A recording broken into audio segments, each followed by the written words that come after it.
Question number 4 question है। Question number 4 सबसे main point जिसमें है, इसमें 3-4 चीज़ है। एक तो है कि सैलरी का जो सैलरी पार्टनरशिप फॉर्म था, तो एलएलपी का भी पॉइंट है, उसमें एसईजेड का भी पॉइंट है, और एसईजेड है तो एएमटी आ रहा है। एएमटी या मैट आता, ये डिसाइड होता है एलएलपी या कंपनी पे, तो एलएलपी था इसलिए एएमटी आ रहा। एएमटी पे 18.5% है, और सरचार्ज डिपेंड करता है और एडजस्टेड टोटल इनकम कितना है उस पर। अब यहाँ जो प्रॉफिट इनटू एक्सपोर्ट टर्नओवर और टोटल टर्नओवर करते हैं, यहाँ पे जो प्रॉफिट लेते हैं उसको उसमें अनऑब्जर्व डिप्रिसिएशन लेस कर देंगे क्योंकि डिप्रिसिएशन है, लेकिन brought forward of losses from the past year जो कि होगा वो इसमें लेस नहीं होगा। अनएब्जॉर्ब डिप्रिसिएशन लेस होगा, ब्रॉड फॉरवर्ड लॉस लेस नहीं होगा। सेम चीज सैलरी का कैलकुलेशन के लिए भी जाता है। ठीक, क्वेश्चन नंबर 4, यहाँ पे एसईजेड कमेंसमेंट हो रहा था 1/4/18 पे, आईएमटी था एलएलपी था 1/4/18 पे हो रहा है, तो ये इसका आ रहा है कितना 100% के अंदर भी आ रहा है। 100% ऑफ एक्सपोर्ट प्रॉफिट का डिडक्शन मिल जाएगा। कैसे, ये एसईजेड था तो इसमें एएमटी लगेगा, एसईजेड में हमेशा एएमटी लगता है। यहाँ जो तीन यहाँ गलत बताएं, एसईजेड में एसईजेड एडजस्टेड एएमटी लगने के लिए 3 कंडीशन था, और अदर देन कंपनी पे भी लगता है, तो यहाँ दोनों सेटिस्फाई हो रहा है। एसईजेड है तो एएमटी लगेगा, एलएलपी है तो एएमटी लगेगा। अभी गलत बताए थे। अब यहाँ पे एडवर्टीजमेंट टू सोल्व, ये पॉलिटिकल पार्टी को दिया तो ये कंपनी को मिलता है, लेकिन पहले तो ऐड होगा ही, उसके बाद देखेंगे कंपनी को अगर मिलता है तो 80GEC के अंदर डिडक्शन मिलता है, इसको नहीं मिलेगा, ये एलएलपी है। रेमुनरेशन ऐड करेंगे लिमिट चेक करने के लिए, करंट अकाउंट का इंटरेस्ट दे रहा है तो 15% नहीं 12% रहा, बाकी ऐड कर देंगे। डिप्रिसिएशन वो ऐड करके वापस लेस कर दिए। रेमुनरेशन इंटरेस्ट जो प्रोविजन बताया, यहाँ ब्रॉड फॉरवर्ड बिजनेस लॉस है और डिप्रिसिएशन है अनअब्जॉर्व पुराना साल का, तो बिजनेस लॉस को अलाउ नहीं करेंगे कैलकुलेशन पर्पज के लिए। टोटल में लॉस होगा, दो जगह कैलकुलेशन पर्पज में बिजनेस लॉस अलाउड नहीं होगा, डिप्रिसिएशन दोनों जगह अलाउड होगा। एक तो आएगा पहला सैलरी और दूसरा एसईजेड का डिडक्शन के लिए।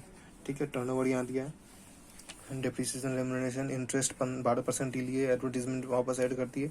अब यहाँ अनऑब्जर्व डिप्रिसिएशन माइनस करने के बाद जो अमाउंट आया उसको सैलरी कैलकुलेशन में कर रहा है, यानी सैलरी कैलकुलेशन में पुराना साल का डिप्रिसिएशन अलाउड हो गया। ठीक है, अब सैलरी चेक कर लिए, सैलरी ठीक था, फिर सैलरी माइनस कर दी एक्चुअल में ठीक होने के बाद।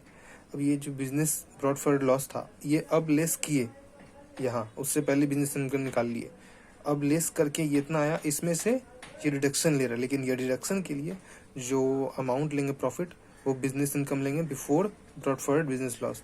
तो 302 आया, उस पर 100% लेना था, तो एक्सपोर्ट और टोटल टर्नओवर का डिवीजन कर दिए। एडवर्टीजमेंट का डिडक्शन नहीं मिला, यहाँ आ गया। एलएलपी का 30% टैक्स रेट आता है, वो आ गया, टैक्स लायबिलिटी आ गया। अब ये जो इनकम था आफ्टर डिडक्शन उसको वापस यहाँ लिखे, इसमें अब चेक करना है एएमटी, तो डिडक्शन जितना कर लिए तो वापस ऐड कर दिए।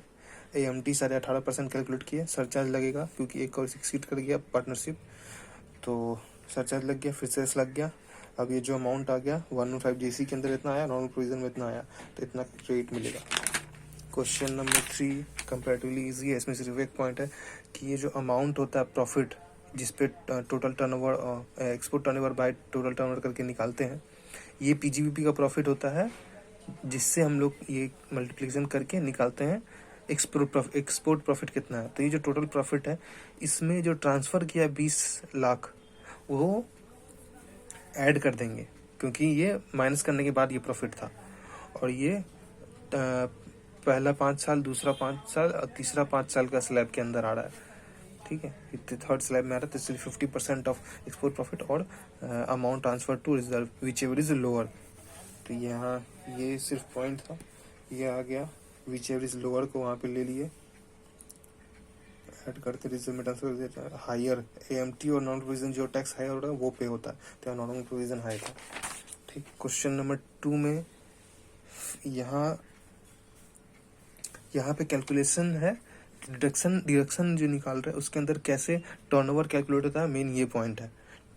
तो ये नॉर्मल ड्यूटी ड्रॉबैक नहीं लेंगे, सेल का ये नहीं लेंगे, ये दोनों खर्चा को इनकम में, ये दोनों इनकम को प्रॉफिट में नहीं लेंगे, लेकिन जब पीजीबीपी का प्रॉफिट ले रहे तब तो लेंगे। तो 502 टोटल दिए, यहाँ पे एक डिसअलाउंस था उसको ऐड कर दिए 24, तो 526 आ गया। इसमें भी एक डिसअलाउंस था यहाँ पे 47 का, वो ऐड कर दिए। अब जो डिडक्शन था, अब डिडक्शन के लिए क्या करेंगे, ये नेट प्रॉफिट पकड़े, ठीक, ये डिसअलाउंस वापस से कर दिए, ठीक। अब यहाँ जो इनकम माने थे उसको नहीं लेंगे, जैसे कि ये 200 और 38, जैसे कि ये सॉरी 200 बोलते हैं, 38 और 24, 38 और 24, सॉरी इसको लेस करना है ना, क्योंकि ये जो प्रॉफिट है उसमें वो इंक्लूड किया हुआ है। ये जो 502 में डिसअलाउंस को वापस से ऐड कर दिए, ठीक है, वो डिसअलाउ हो गया तो इनकम बढ़ गया।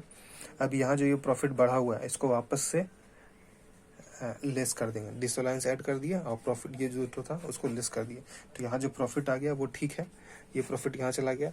अब जो टर्नओवर था यहाँ पे जो इंडिया में आया और उसमें से जो फ्रेट का था यहाँ पे दिया है 140, जितना रिलाइज हुआ इंडिया में और उसमें से फ्रेट था 140, वो माइनस कर दिए तो जो आया 900, ये हो गया एक्सपोर्ट टर्नओवर। टोटल टर्नओवर जो यहाँ पे आ रहा है तो 1200 प्लस 2 1400 आ रहा है, लेकिन यहाँ पे माइनस कर देंगे जो फ्रेट इंश्योरेंस था, ये सिर्फ ये पॉइंट था, ये माइनस करके जो आया फिर ये 348 आया, ये यहाँ पे लिख दिया 348, बाकी सारा वैसे ही है। ये यहाँ पे टोटल करके दिखाया, टोटल में टैक्स निकाला, फिर एएमटी सरचार्ज सेम। तीसरा में सिर्फ पॉइंट था डिप्रिसिएशन का, यहाँ एक हिंट था कि सेकेंड ईयर का है तो 100% लेंगे, और दूसरा यहाँ पे सेकेंड ईयर डिप्रिसिएशन दिया था, स्ट्रेट लाइन मेथड से ये लोग चार्ज करते, तो गलत था।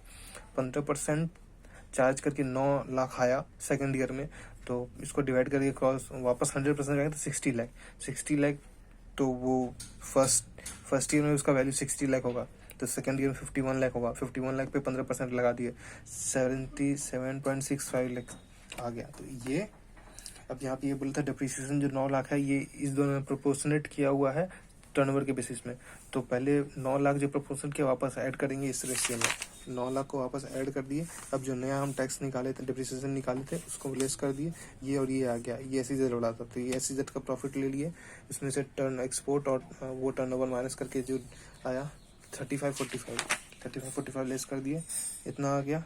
अब ये जो था जी दूसरा यूनिट नॉर्मल, तो उसको ऐड कर दिए, अब ये टोटल इनकम दिखा दिया, बात खत्म।